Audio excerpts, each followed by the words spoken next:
On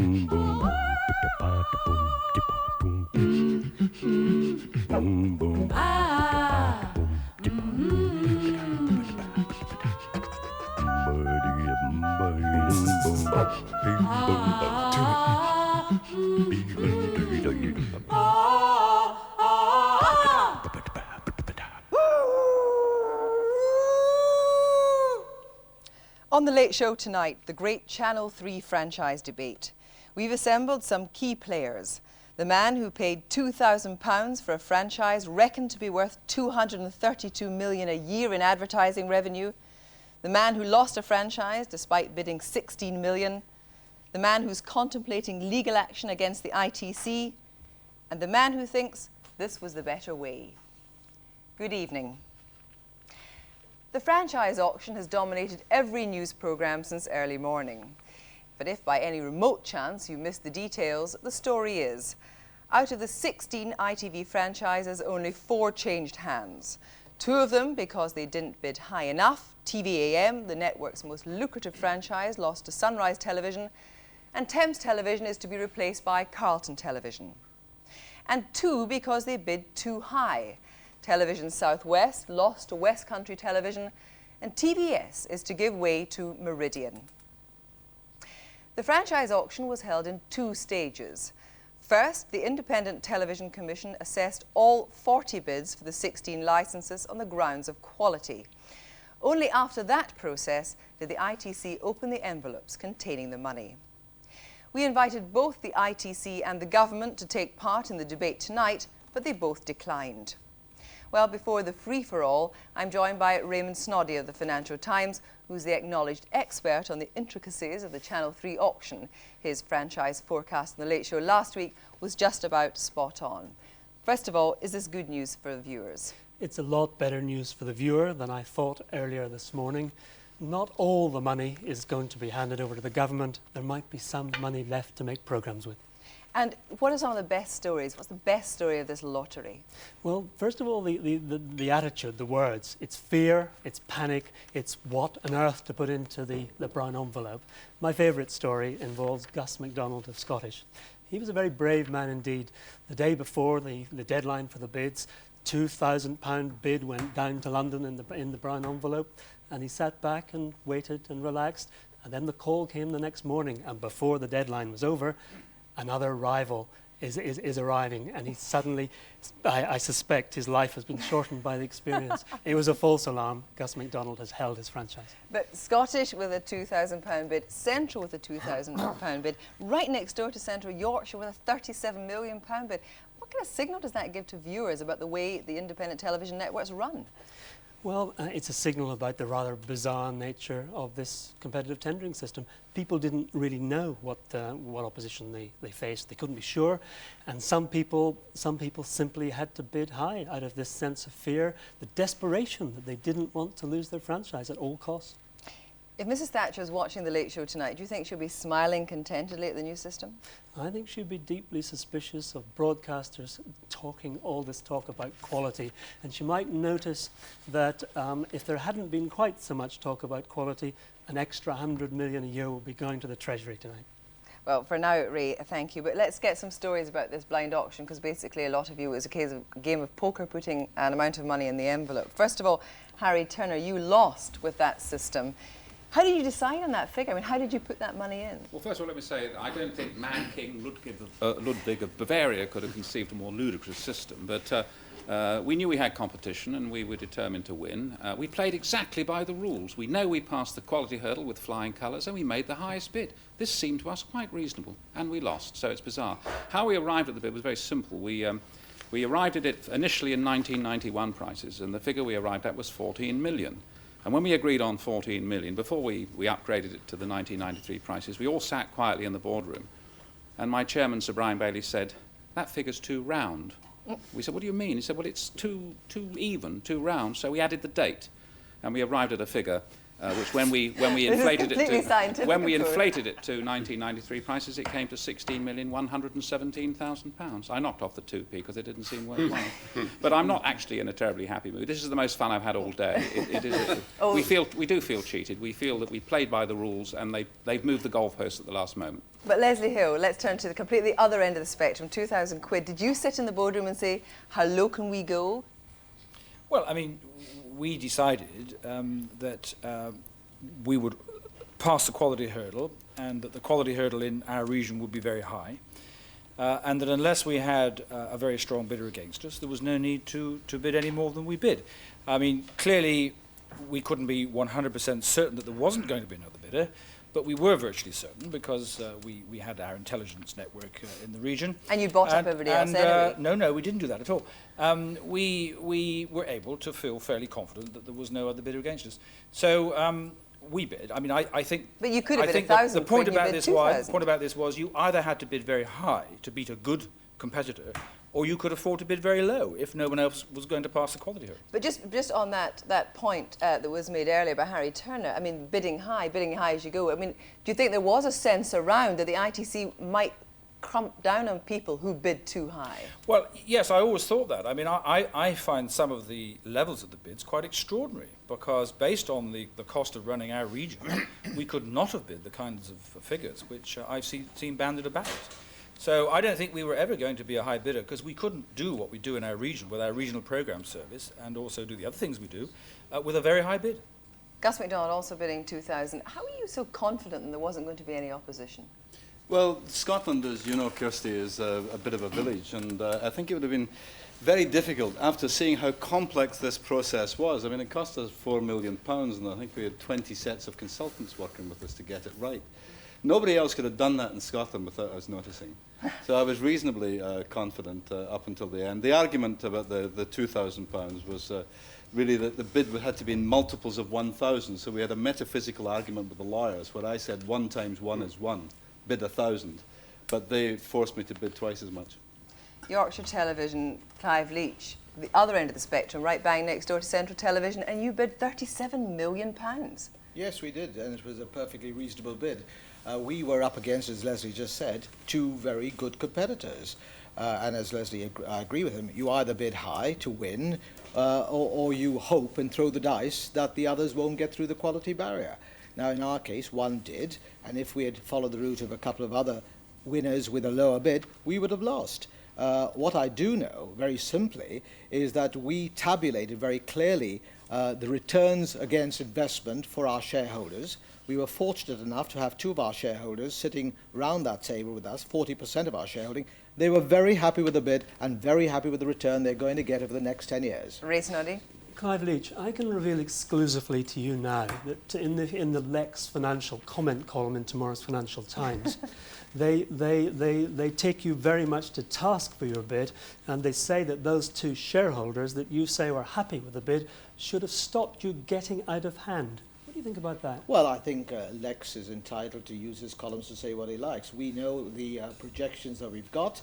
We also, I must remind you, put before the ITC all the sensitivity tests that they asked us to apply to it, including sensitivity test C, which tracked through the entire 10-year period a 3% drop in revenue and a 3% increase in costs.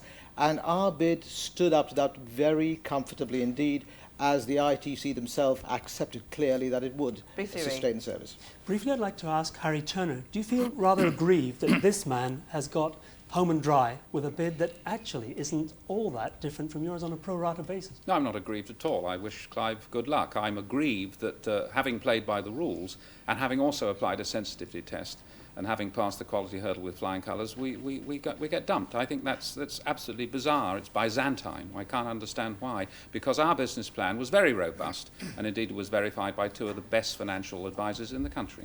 Right, let's move on to... Sorry, could you just come back? I must come back because I think I have to take Ray to task. Let's go through the 7 people who bid in a very competitive situation. Start with Sunrise. Their bid as a percentage of advertising revenue is way above everybody else, and the other 6 who have competed equally within the same bracket of between 25 and 35% of advertising revenue being bid. Right, well, let's just hang on, Ray. I'd like to move on now to talk a bit more about the quality threshold, and particularly Brian Cowgill from Lagan Television. Over 30 years in television, your bid against Ulster failed at the quality threshold. I mean, what does that say to you about your abilities in that field? Well, I mean, I was faintly embarrassed, but I have had no reason to lose confidence in my abilities or those of my colleagues. You see, we failed on the grounds of the quality of the programs we were offering. Our other rival applicant, TVNI, failed on the grounds of having made a bid which was beyond their capacity to sustain a reasonable program output. They made the highest bid and were kicked out. We had by a mile the most qualitative and interesting selection of program offers and failed on the quality threshold. And both Lagan and TVNI have come to the inescapable conclusion that, and a suspicion for which we may be forgiven, that the ITC may have been listening to a different drummer, and the intention all along may have been, in that very volatile province, have been to maintain the status quo. Briefly, before I go on to talking about the quality threshold, what about that point the ITC might have been listening to a different drum race, Noddy? Well, speaking as someone who actually comes from that part of the world, surely there is maybe just a case for exceptional circumstances, for stability, for broadcasters who actually have handled that difficult situation, which has actually involved the need for considerable bravery on the part of broadcasters in the past.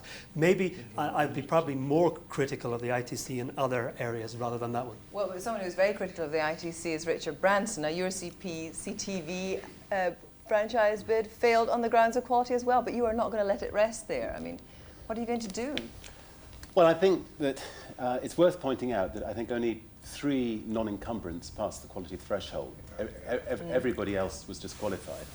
And I'd like to also, just to try to illustrate a point, today... Wouldn't be a bit of advertising. Of course. Today we started a little airline 7 years ago, and it is actually a point worth illustrating. Everybody thought we were mad and we knew nothing about the airline business. And today we were given the award for the best quality business class airline in the world. And it's very difficult. If you're starting afresh in a new business and you're just putting an envelope in and they don't see you, they don't have the trouble to come and question you about it, it's very, very difficult to beat the incumbents. And I think that personally that the ITC have protected their incumbents throughout. They've only given 3 new people a go. And I think that a lot of those people that have been turned down could have brought a breath of fresh air to television. And we're aggrieved because we did bid the most for Thames, and we had a great team of people, and we believe that we should have been given the chance to have a go. And you are prepared to take this on as far as you have to? We would like the ITC to tell us why we didn't pass the quality threshold, and if we're not satisfied with what they tell us, then I feel we should have somebody, a judicial body, adjudicate and say whether they're right or whether we're right. But we definitely feel that the ITC should give us the right to let us know why. Well, before we carry on with other aggrievements, Jento Vilitnovsky, you as a free marketeer, as an advisor to the Peacock Committee, as an advisor to various broadcasting committees, were shaking your head there when Richard Branson was saying that, in fact, you know, the quality threshold is something that should be openly discussed. The ITC should have to account for what it did. Yes, if I can just make a comment on the quality hurdle. I was involved quite heavily in one bid in the HTV region, the C3W bid, which was the only outside bidder to pass the quality hurdle. And we actually passed that quality hurdle about 3 times before we got to the ITC, because we were in negotiations with other parties, and we had a particular strategy.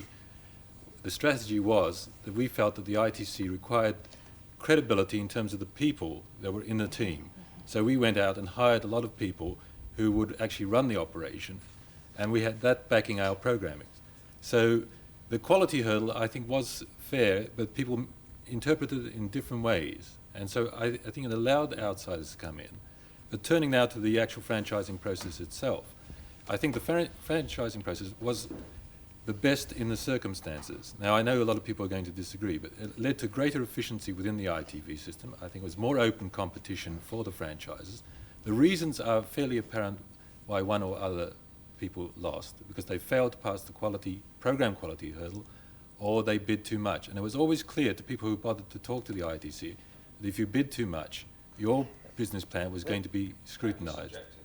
Yeah, let's just stick with the quality threshold again. Does that answer your point, Richard Branson? Have you done your homework better, basically, is what's being said here? I mean, I happen to disagree. Carlton and ourselves had a very, very similar approach. We were going out to independent people and bringing in their programming. We had very good people to run the channel, and we believe that somebody used a very subjective judgment at the ITC to disbar us from getting through. Phil Redmond, same position, you fighting Northwest Television against Granada. Subjective view at the ITC? Yeah, I think so. I think Richard said most of what I wanted to say on that.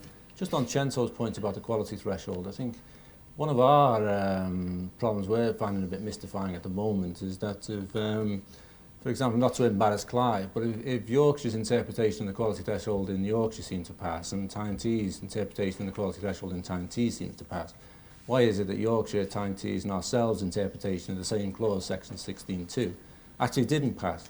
But I think it's actually quite easy for us to all get sort of sidetracked into this, you know, sort of boys' own adventure discussion of bids and things, because all the bids fell within a very sort of close percentage of the overall revenue.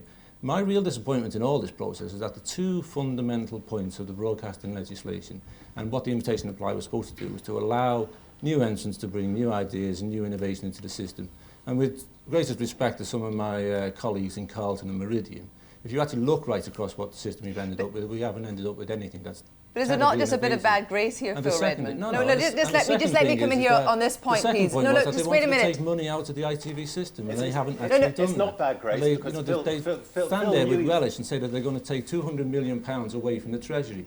And yet just ask the question, how can the BBC, on the same level of revenue, actually produce 2 national channels, 5 radio channels, all the local radio, all its contribution to the Open University, the Wales Service and all the rest of it, for a similar amount of money that ITV thinks it needs to produce 1 channel? And then to talk about taking money away from programming, it's actually hypocrisy at its highest level. Right, well, you are sitting side by side in the studio in our terms, but several miles apart in Manchester from the person you were bidding against, Steve Morrison. Now, your battle in particular was pretty acrimonious, Steve Morrison. I mean, just why couldn't you come to an agreement? Why not even perhaps offer Phil Redmond a slice of your cake? Well, Phil Redmond was and is an independent producer. If he's got very good ideas that would work on ITV, Granada would be delighted to commission them. Still waiting for you to retain the call, Steve. What this franchise contest was about was whether Granada or Phil Redmond in Mersey Television, Northwest Television, was a more fit candidate to be the Northwest broadcaster.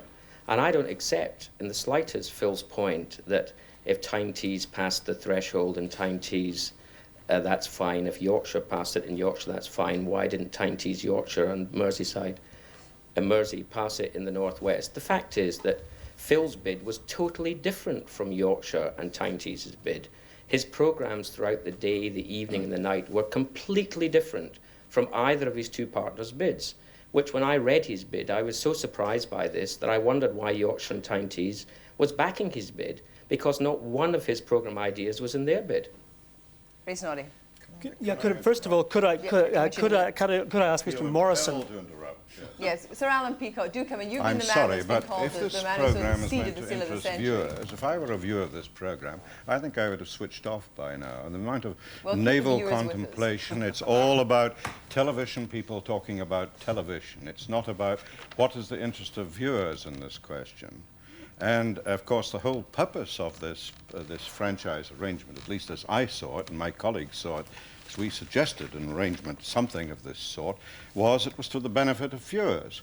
And the idea was, of course, that we were going to cream off some of the monopoly profits of the television system, and these would in some way benefit the viewers. They could be now the Treasury view of this was we cream off 250 million or whatever it is, and that means either a reduction in taxation elsewhere or extra public expenditure.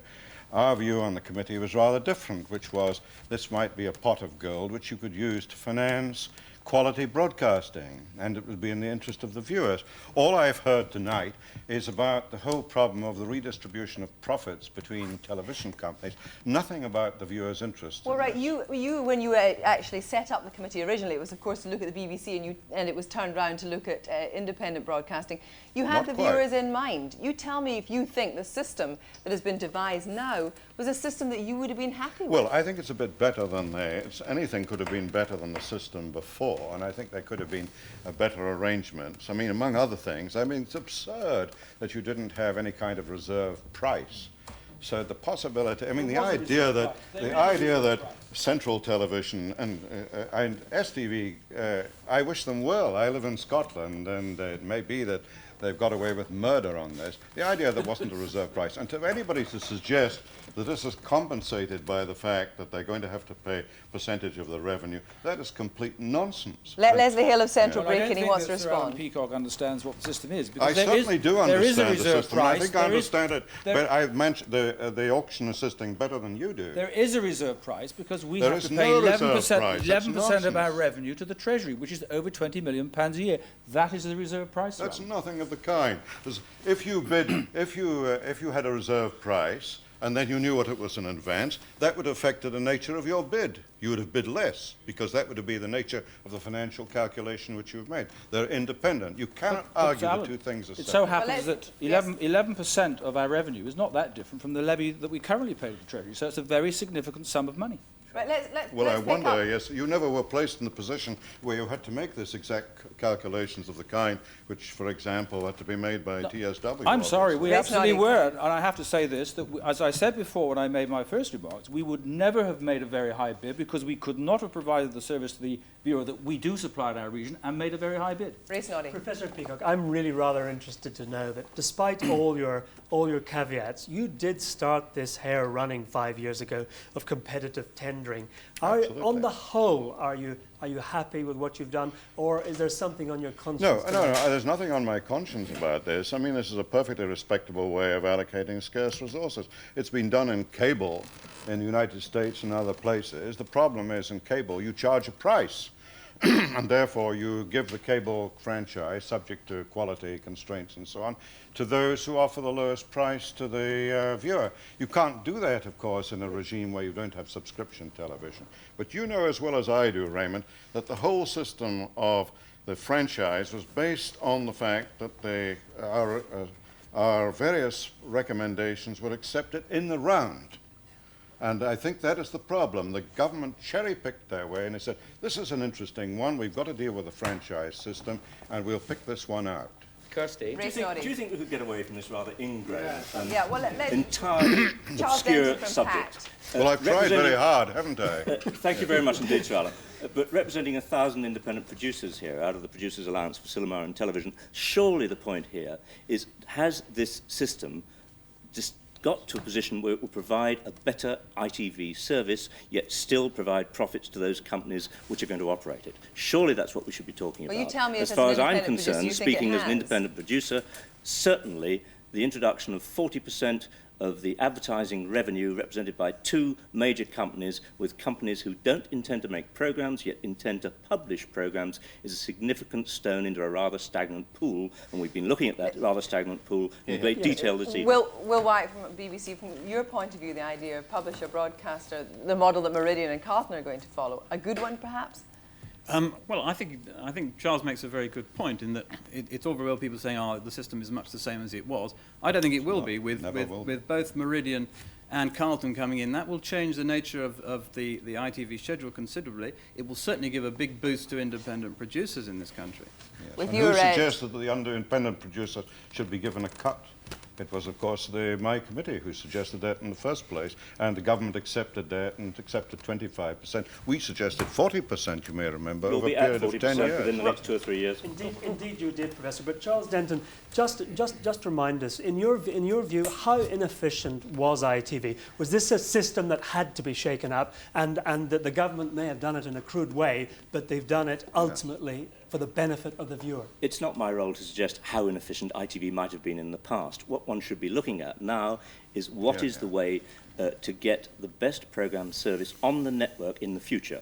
All of these gentlemen have got local obligations which they will continue to produce because that will be a contractual obligation. What is important is how they will get to a network schedule which will win. Win against the BBC in the phony war which now exists, then in the end win in the real competitive war when Sky puts itself on the horizon with real let's advertising bring in one income. of the new incumbents, Meridian, in here. How do you answer that point from Charles Debb? I don't answer it, I support it. I think a revolution is taking place, and it may take place quicker than people who've been in the system, like I have for many years, are realising. The revolution is that broadcasting and production are separate activities, and the most effective way to supply programmes is almost certainly going to be to contract them out for all but long-running regular strands in the future. That's going to change the nature of British television very dramatically, and it's that future change that I think we haven't been talking about today when we talk about levels of bids and the history of the past. It's Byzantine. Well, let's pick up on that with Gus MacDonald particularly. I mean, you've been critical of the way that the system has worked in the past. Do you think that these 4 companies changing hands is really going to revolutionise the system? Yes, I think it's a very useful stimulus. It's interesting that the changes have generally taken place in the southeast of England and the south of England. That's where the independent producers are concentrated. In the north, I think that you need the critical mass represented by Granada and Manchester or Scottish in Glasgow in order to fight your way into that system and make it a bit more British, because at the moment it's very metropolitan in all 4 channels. I'm not convinced. Well, let's pick up. Can I just get a viewer's point on this, because we are dealing with that. Joycelyn, here, your view on that? On what particular Well, point? this particular, that it is going to make a difference. It is going to revolutionise the system, and it's going to provide you with more choice and a better variety of service. It's going to revolutionise the system, but I'm not sure about more choice. I think we're going to get more of the same, and I think the evidence is already there in the trends that we see in the quality programmes, documentary programmes in particular, like the ITV series Legacy, like Mapping the World, wonderful series. They're after 11 o'clock at night when most people are in bed, although we're here tonight. We are concerned about this. We're concerned about where the money is going to come from in many ways. Is it going to come from sponsorship or co-production? And those, I think, both erode editorial freedom. And we hope very much that the ITC now will make the best of what is a very bizarre system and monitor and conduct proper research, perceptions and changes in that perception over time, so that before, for instance, Channel 5 comes up for auction, there's a better system, and also the independent national radio franchises. Don't forget we've had a fiasco over the first INR franchise too. Well, let's bring in Steve Morrison from Granada, who's been itching to come in from Manchester. Thanks. I was very interested in what the last speaker had to say, because none of us have mentioned so far the role of the ITC in how they adjudicated this system. The system started off with the emphasis being on the highest bid. Through a process of argument and months, it became ameliorated by a very tough quality hurdle, which George Russell, the head of the ITC, called Beecher's Brook. And the result today was a result for quality. The ITC chose the quality bids wherever they could. Wherever the system allowed them to, they chose quality, which is what I think will benefit the viewer. And the thing that will keep ITV making the high-quality programmes and the wide range of programmes will be the ITC. They're the ones who are going to insist on the level of spend that we all put in to keep the network's schedule good, to keep up the quality that's in the network schedule. Because if you've got companies in the same federal system who bid £2,000 at one end and £60 million or £45 million at the other end, they're going to have very, very different ideas about how much they can afford. And it will be the ITC who will insist that the quality is kept up, as they did today. But I mean, quite frankly, would you have been so effusive in your praise of the ITC if it had come out the other way for you? We believed from the beginning that the gap in quality between us and our rival was so wide that that was the essential point in our franchise contest. And I agree with Clive Leach that if that gap is very wide, then you fight on quality. If the gap gets very, very narrow, then you have to fight on price. But it is the gap in quality which is the thing the viewer is interested in, not whether somebody bid £5 million more than somebody else. Phil Redmond, I see you muttering under your breath from a safe distance from Steve Morrison. What do you think about that? That the quality threshold prevailed, that they didn't go down the market view? Yeah, I think just on that one point there, there's a slight sort of like, misinterpretation. I mean, it wasn't a choice of whether our quality was better than Granada's or Granada was better than ours. It was supposed to be an objective test to see whether you actually got through the quality threshold, and that's what we're a bit disappointed about. But again, I think we are in danger of missing the sort of fundamental change that's happened today, which is actually that we've ended up with a system that has been skewed slightly. What we've got is the larger companies are actually going to be paying less into the network, and the smaller companies are going to have to be paying more. And what we'll actually end up with in about 3 or 4 years' time is 3 or 4 companies who, in a sense, have taken old phrase, have been given a license to print money. They'll be the companies with the resources to actually invest in programming. They're the ones who will dominate actually the program that's on the network. And what we'll end up with is back to a kind of cosy, cartel, non-competitive system that we had. It's not even going back to 1980. This has actually taken us back to about 1968. And for 20 Well, years. yeah, before I bring in LWT, because of course they're involved in 2 bids, as are some other people. Ray Snoddy, what about that view that we're going to contract and we're going to have basically a virtual monopoly? There is indeed a danger of that, but after 1994, I know people like Leslie Hill have got ambitions to use some of their ill-gotten gains to take a larger slice of the ITV system, and I think that may be inevitable. Well, I mean, on that point, Leslie picking up something that Phil Redmond said, the fact is that the system's a very expensive one because we have 15 PLC companies all running a network. So it is expensive. There's much duplication. That is one of the reasons why ITV is a more expensive system than the BBC. Also, of course, the regional service of the viewer is very much greater than the BBC's, and that's another reason. And I'm not sure that we can continue to afford the duplication of some of the services. What about this, Christopher Bland, this idea that we're going to contract, the viewer's not going to get the same choice? Well, I think the viewers will get the same choice. And can I endorse as an incumbent what Charles Denton and others have said? One of the most interesting changes that's going to take place is the increased strength of the independent. And that will come about not only because of what's happened today, but also because of what is going to happen at the BBC during the next 5 years. And what we actually want for independence to mean anything is a really strong independent sector. And I agree with Alan Peacock on only one thing, and that is a 40% quota would have been much more interesting than a 25% quota. But what we shouldn't get away from is the fact that the system we've all gone through today is a lousy system for deciding the ownership of the right to broadcast. You've heard enough to realize that it is bizarre, it favors the optimist, it favors all other things being equal, the greenfield bidder against the sitting tenant, and it's only the ITC that's been able to preserve any kind of continuity in the system. It's a lousy system, and Alan Peacock has a lot to answer for. First of all, it was certainly not the system which we proposed. That was the first thing, but I won't go into that in any detail. I think the point I want to make is that the impression I get is the viewer is somebody to be looked after, to be coddled in some sort of way, as if the viewers were not sophisticated choosers. If you people go down market and produce lots of odd sitcoms twice over, 3 times over, you produce old films, they will desert you. There are other alternatives. There is satellite television, there is cable. Nobody's mentioned these things. The viewer is a rather sophisticated animal as far as it's concerned. They're not Pavlovian dogs reacting to your particular programs, and I think you should bear that in mind. Mr. Allen, are you absolutely sure that the quality monitor is going to be sound enough? Well, the question of how you define quality is a very interesting question, and nobody really around this, we can't do that in the course of a few minutes. And it never has been sure the ITC came to a formula. We tried very, very hard, and we tried in a very consistent way to say that the problem with public service broadcasting is to find the things which viewers want to support and which are non-commercial.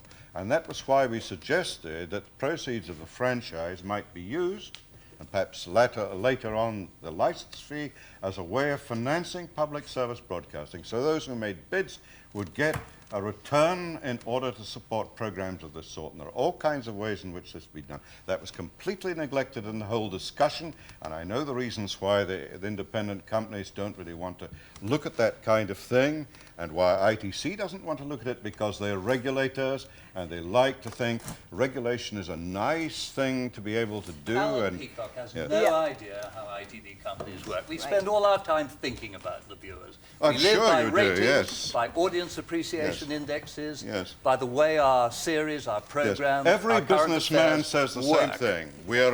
Our only interest is the welfare of the customer. Can we Right, talk? well, But it's possibly true. I would like to move on to Nick Fraser. He is one of these strange new beasts, an independent producer. Can you offer the sort of quality that the viewers will want? Will you get the chance to have your ideas accepted on the network, do you think? I hope so. I'm actually here because I did a bid that included a lot of independent producers. The bid passed the quality threshold. It was a very good bid.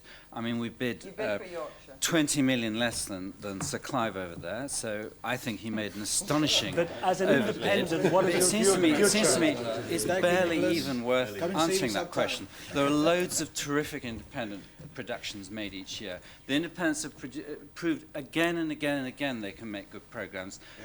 They just need a larger share.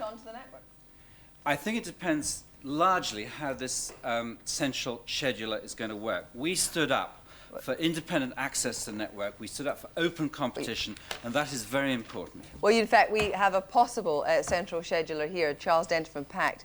There's a slight possibility that you may take that role. Now, you may have... That's your view. It's not a view that has ever been discussed with me. Well, that's a possibility. Let's say you would you refuse it?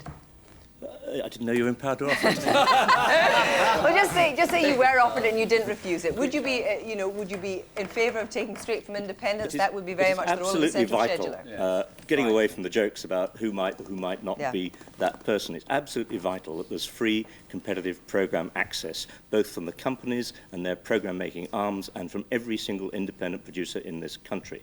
How you deal with that is quite a complicated subject, and a complicated subject that the companies have got to address very, very fast indeed. Every day that they cease to address it is a day when in 1993 they will be in competitive trouble.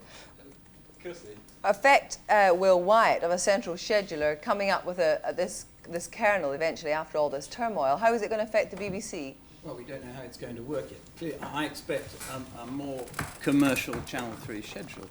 I think some of the things that are in the middle of the evening will go. And when you're talking about quality, however you would describe it, it's not just about surface sheen. It's about depth. It's about range. It's about mix. And it's not just. Let Will Wyatt finish and bring in Gus MacDonald. It's not just to do with one kind of program or another kind of program, which I felt Stratton was rather suggesting. As for the Channel 3 show, I mean, I hope it's strong and I hope it's full of the kind of programs people here today say they want to make. And I hope that the commercial circumstances in which they're able to operate will enable them to do so. I don't think all those questions are answered yet. Do you think we might see the bill on BBC? I've no idea whether you'll see the bill on BBC. No one's come to offer it to me yet. Gus MacDonald, you want to come in? I'd just like to make the point that despite all the huge distractions of the last few years, the fact is ITV is the most popular channel in Britain. It's thumping the BBC at the moment. We spend more money on ITV, I think, than probably any other channel in the world. It's got an enormous clout. A lot of the money goes into very popular upmarket drama. So I won't really be patronised by people like Alan suggesting that we're not looking after Well, let's just let Will Wyatt back in on that. Surely. No, Will Wyatt must come back in at the right point. I wasn't patronising Gus. I think there is a lot of good stuff on ITV. What I was saying is when we get into the new world, it has yet to be proven. There will be other kinds of pressures. But we'll have to become more commercial. If we become more commercial, we might murder you, and then you'll end up with advertising on it. Well, when I say commercial, I mean a more populist channel. I'd be very surprised if we didn't have a more populist channel 2 years from now. Ray Snolley, you want to put a question to I do want to change tack just a little bit. John Perris, what does the advertiser make of all these squabbling broadcasters? Are you getting a good deal out of them now, and will you get a good deal in future? Yes, well, look, frankly, it doesn't impact too much on the advertising industry, because as long as the viewers are there, that will be fine. But back to this quality hurdle issue, I mean, I think I'd like to paint a worse scenario, because if we haven't discussed the viewer much this evening, we certainly haven't discussed something else which is going on, which seems to have escaped most of the UK television industry. It's something called Europe. And by any standards, most of the broadcasters in this room are minnows up against the networks in Italy or France or Germany.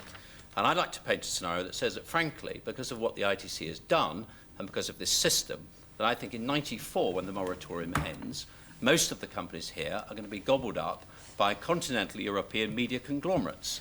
And they will have paid a very full price to obtain these companies, and they will set about stripping out costs and providing programmes which get them their money back as soon as possible. Ray. Now, I don't think that's always going to be in the interests of the diverse range of programming which advertisers want as well as viewers in this country, and I don't think the ITC will be able to do anything about it whatsoever, because the example I would use is faced with the same reality in the BSB situation just last year.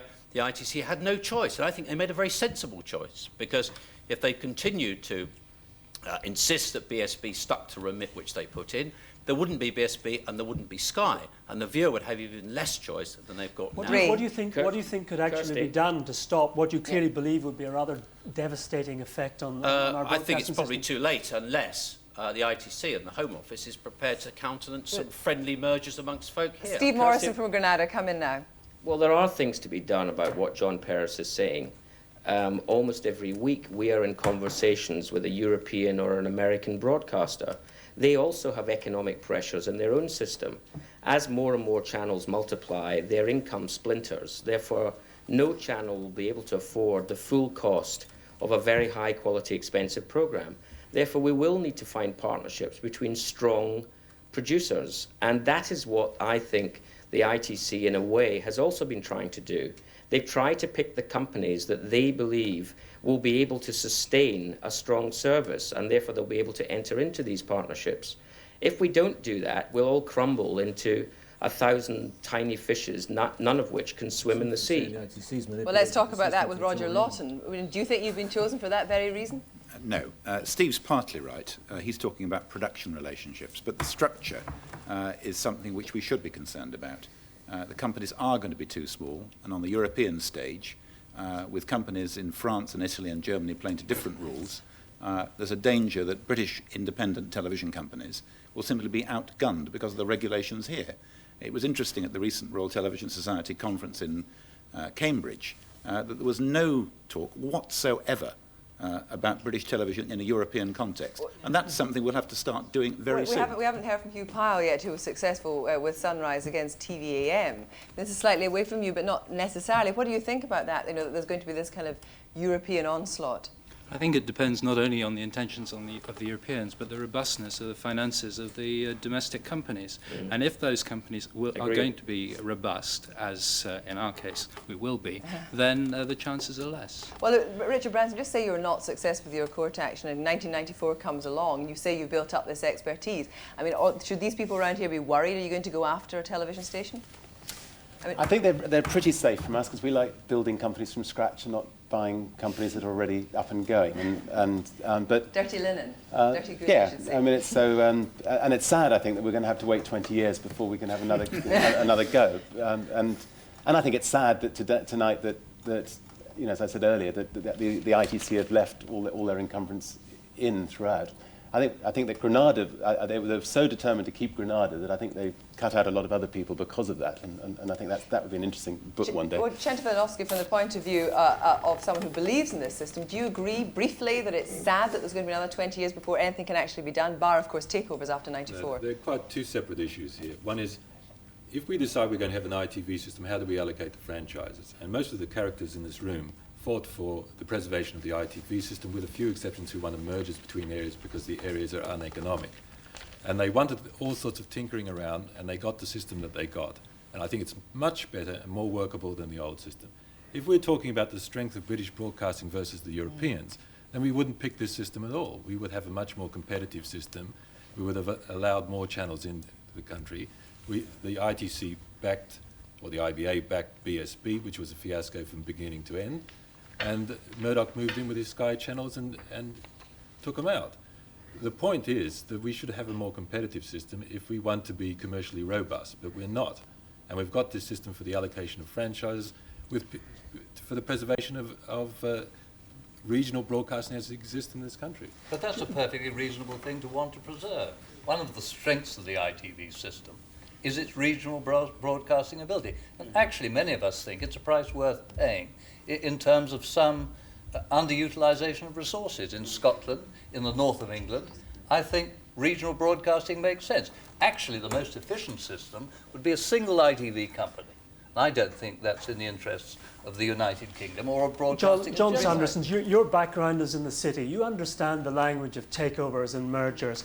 Is that sort of thing possible in British television in the future, in your view? It may be possible, but I suspect that, on the whole, the existing companies will be perfectly pleased to see new partners coming in if they are bringing money and access to new markets, which will enable more money to be brought into the system for good programming. So I'm not sure whether it will in fact be necessary. Harry Taylor from TSW want to come in on that point. Yes, I think it underlines the farce we've just been through. If in 1994 the moratorium ends, I believe that John Perris is right. I believe that all the new broadcasters, whether they're incumbents or newcomers, are likely to be swallowed up with new partners anyway. So why did we go through all this pain and agony? Why couldn't we have just been given rolling contracts and told you're available to be taken over in the marketplace as from now? Then the system would have found its own level. The market would have spoken. Is that we've got the wrong people running broadcasting companies. Aha! They come from a regulated system and they're incompetent to deal with a competitive environment. Let's Leslie Hill from Central view on that. Thank you. Having spent 35 years in other forms of business, may I say that may have been true 4 or 5 years ago, but I would say today that ITV has changed dramatically. Most of the ITV companies are running on a much more commercial basis than they were 5 years ago. There has been a dramatic change. Let's get down to really important matters like filthy money. I would like to know how many new millionaires there are in this audience tonight, arising from the franchising system. Leslie Hill, you've done all right? Certainly not. I mean, our golden handcuff scheme is very modest, actually. Let's just get a voice of a viewer in here. Yes, Joyce and Hay. Do you have this depressing view of what's actually going to happen subsequent to this? Yes, I do, because I think Leslie Hill has said the ITV companies are much more commercial than they were, and we're already seeing it in the schedule. Now we are faced, as we've just heard, with another 2 or 3 years of instability, and that's going to have an effect on the schedule. And whilst I think very much we must be talking about the pace of change, because Alan Peacock has been talking about cable and satellite. They will come, but not for a long time yet. Yes, and don't forget that at least a third of all British households will never be able to have satellite. And the further north you go, the more difficult it becomes and the more expensive. David Lawson, from a new franchise holder, can you give any idea of reassurance very briefly? No, we're just winding up now. I want to get a view from a new incumbent. Always fancied being a David. Sorry, what was the question? The question is, do you have this depressing view? Can you reassure the viewer that we're not having this contraction? Well, I'm clearly going to reassure the viewer. I think a lot of the nature of this debate has been because 20 people have been sat in the studio, all chipping in from different angles, and the nature of the discussion would suggest that all sorts of problems are about to emerge. There's all sorts of agreements that are likely to emerge. In particular, I suspect that the way ITV will be scheduled and commissioned will be sorted out quickly rather than slowly, because everybody who's going into the network has the same interest, and that's an extremely successful network starting on the 1st of January 1993. Well, needless to say, we're a bit optimistic. Well, after that advert, thank you very much indeed.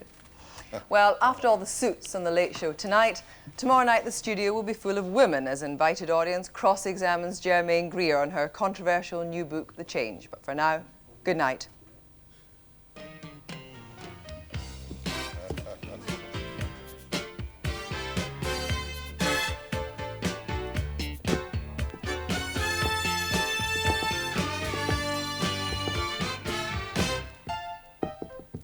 It's hot.